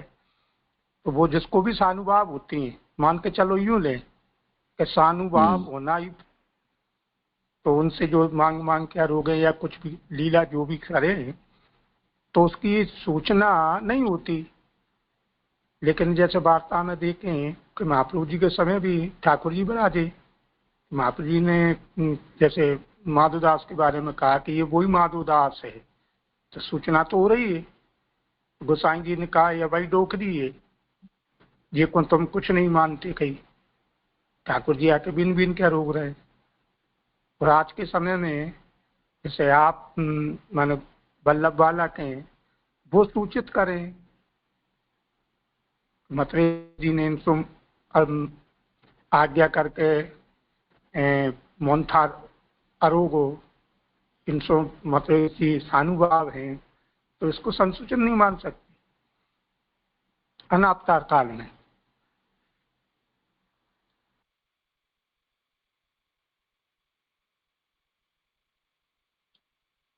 ये सब ऐसा है ना कि सांप्रदायिक ये सब कथाएं हैं, शास्त्र नहीं है।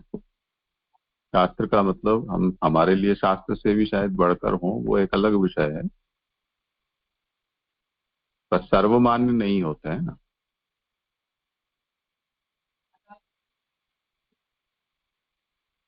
तो यहाँ तो जो वर्णन किया जा रहा है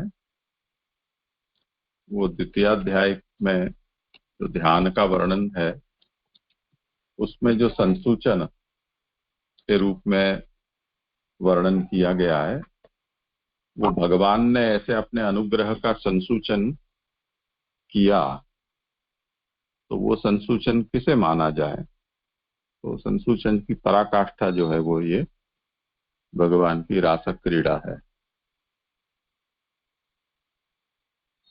तो उस संसूचन की रास अनुग्रह का संसूचन है, उसी की सब जगह महिमा चलती है।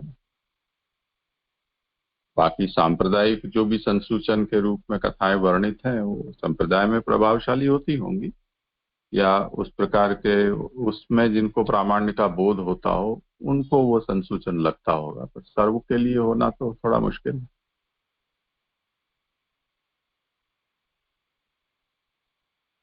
हाँ जी, स्पष्ट हुआ। मैंने ये इसलिए प्रश्न किया क्योंकि आजकल ऐसा ही चलन चल रहा है। हम्म।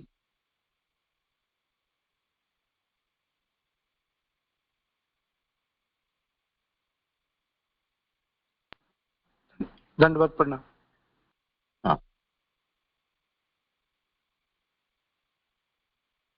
इसमें क्या है कि जैसे आसमान में बदल में कुछ कुछ आकृतियां हमको दिखाई देती हैं। अब वो किसी को दिखाई देती हैं, किसी को कुछ और दिखाई देता है उसमें। अब जो पहले देख रहा है कि चलो घोड़े का मुंह है, तो उसने उस आकृति को जिस कोने से देखना शुरू किया है और घोड़े की आकृति का साम्य उसको वहां दिखाई दिया है, तो उसके दिमाग में तो वो दृढ़ हो गया है। अब वो किसी बगल में खड़े आदमी को कह के देखो घोड़े का मुंह बना है बदल में, पर उसकी दृष्टि कुछ और है। वो ये देखेगा कि भाई खरगोश है, वो अपने कानों को खड़ा करके और बैठा हुआ है, मुझे ऐसा दिखाई दे रहा। अब कैसे तय हो? दोनों में से एक भी वहां तो नहीं है। तो कुछ बातें ऐसी होती हैं कि संसूचन कुछ इस प्रकार के भी होते हैं।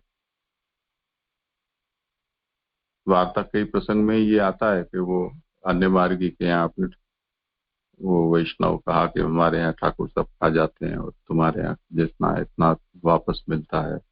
अब दोनों के ही संसूचन है। वो कहते हैं कि ऐसा हो ही नहीं सकता, ये कहते हैं कि हमारे यहाँ ऐसा ही होता है, आकर देख लो। अब किसका संसूचन सच्चा है? ऐसा कोई वेरिफिकेशन उस संसूचन का होता हो तो चलो ठीक बात है।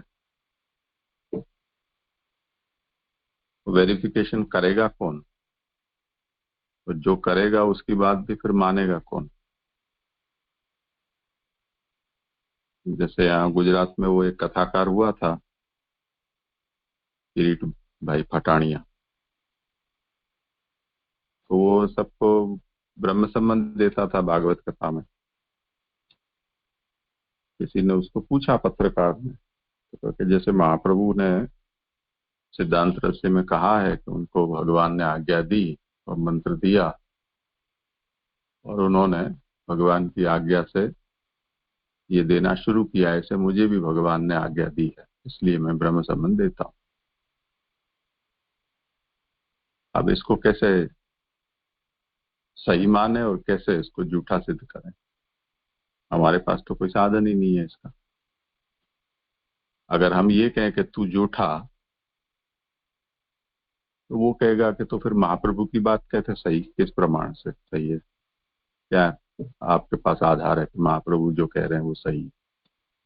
और यदि वो झूठे नहीं है तो मैं झूठा कैसे हो गया? तो कुछ चीजें ऐसी होती हैं कि जिनकी सर्वमान्यता होती है, प्रमाण के रूप में स्वीकृति होती है। तो जब हम जिस समुदाय में बैठे हों वहां उस धरातल पर बात करनी चाहिए जहां जिसको प्रमाण के रूप में स्वीकार किया जाता हो। जब मिश्र धर्म के सब समुदाय बैठे हों उस समय हम वेद की बात कहेंगे तो वो कहेगा हम वेद को मानते ही नहीं, हम तो कुरान को मानते हैं। कोई कहेगा मुझे बाइबल को मानता हूँ, बाइबल में तो यूं लिखा है। तो कोई कॉमन ग्राउंड ही नहीं बनता है। किसका संसूचन सच्चा, किसका संसूचन झूठा?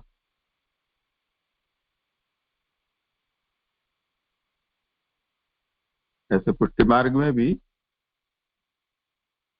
जितने भी तथाकथित निधि स्वरूप कहे जाते हैं उनकी ऐसी सब कथाएं लोक में प्रचलित है। अब क्या पता क्या हुआ था, किसके साथ हुआ था? अब इनको अगर हम भगवान के सामर्थ्य के दृष्टि से या कृपा के संसूचन के रूप में स्वीकार करें तो सब कुछ जिसको भी भाव बढ़ाना चाहता है उसके लिए सब उसके भाव के पोषक हैं। तो यदि इसको हम तथ्य पर कसना चाहें तो इसकी कोई लेबोरेटरी टेस्टिंग है ही नहीं। तो किसी भी बात के विषय में अगर हम पूछा जाए कि इसमें प्रमाण क्या,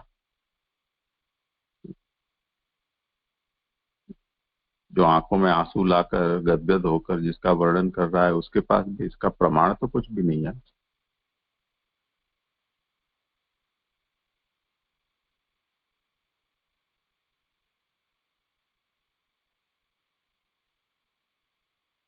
हाँ जी, स्पष्ट हुआ। जैसे एक खाली एक क्वेश्चन ये हो रहा है कि ये जो संसूचन की जो बात आ रही है वो धर्म रूप से आ रहा है, तो ये धर्म रूपता कैसे आ रही है इसमें, वो थोड़ा स्पष्ट नहीं हो रहा है। यानी प्रभु के साथ वो संसूचन या हर बार ऐसे होता ही है ऐसे, या फिर आगे जैसे सोचा कि भाई वो अनुग्रह के साथ लेना, यानी अनुग्रह ही है ऐसे ऐसे लेना? नहीं, भगवान के अनुग्रह का संसूचक है भगवान का ये रास क्रीड़ा ब्रज भक्तों के साथ करना। ये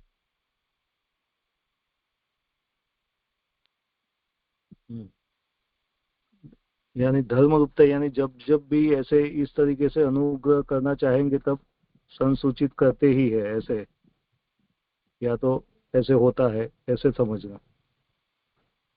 धर्म रूपता तो जो धर्मी के साथ रहता ही है ना, वो धर्म तो बाय डिफॉल्ट उनके साथ में ही रहता है, वो होता ही है। तो ये जो धर्म रूपता जो बताई, यानी कि वो प्रभु के साथ ही है, तो जब जैसे भी प्रभु अनुग्रह करना चाहे तो इस तरीके से संसूचन करते हैं, या तो ऐसे होता है ऐसे समझना। फिर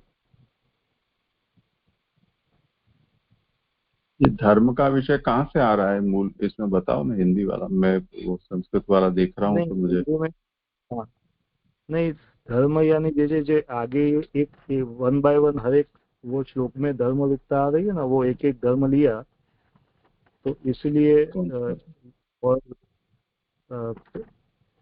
पंकज भाई ने भी बोला कि ये जो है वो संसूचन धर्म है, उसकी बात यहाँ पे हो रही है।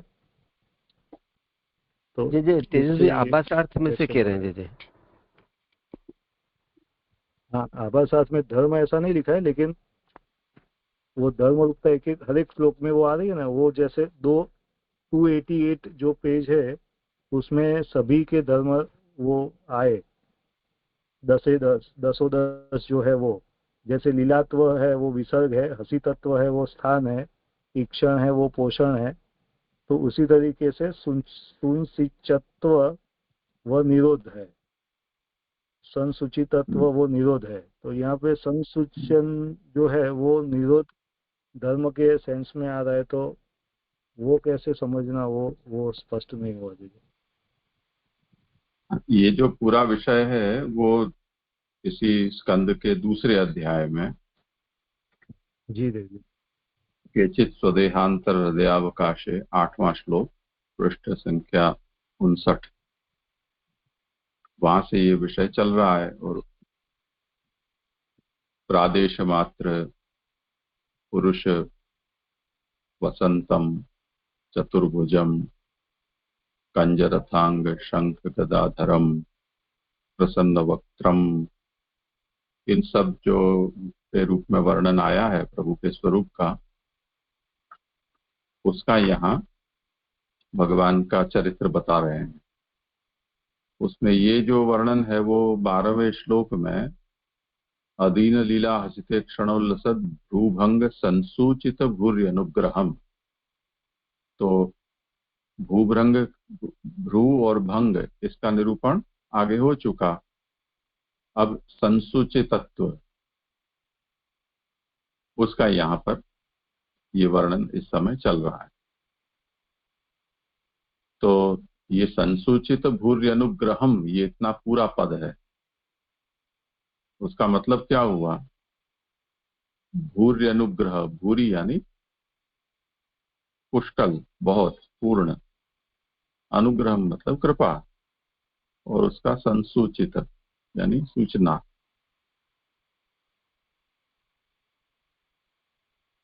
तो ये जो भगवान के स्वरूप का जो वर्णन आया कि भगवान के कटी में मेखला धारण की हुई है, अंगुलियों में मुद्रिका, घुंघराले से नीले केश हैं, ऐसे प्रभु मुस्कुरा रहे हैं, ऐसा मुखारविंद, और उदार लीला युक्त उनका हंसना है। और ऐसे हंसते हुए भगवान जब देखते हैं तो उनके भ्रूभंग का उल्लास दिखाई देता है। इससे पूर्ण अनुग्रह का सूचन करते हुए भगवान तो अपने पूर्ण अनुग्रह का सूचन भगवान कर रहे हैं।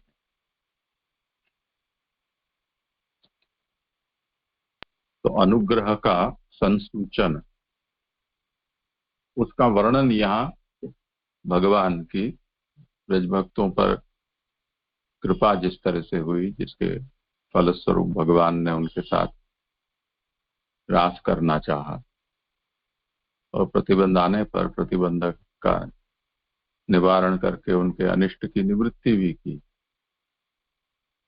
वो इसका संसूचक यहाँ पता चल रहा है। तो ये संसूचकत्व रूप धर्म यानी कैरेक्टर, एट्रीब्यूट, उस अर्थ में इसको हमें समझना। जी जी जी आया समझ में। हाँ जी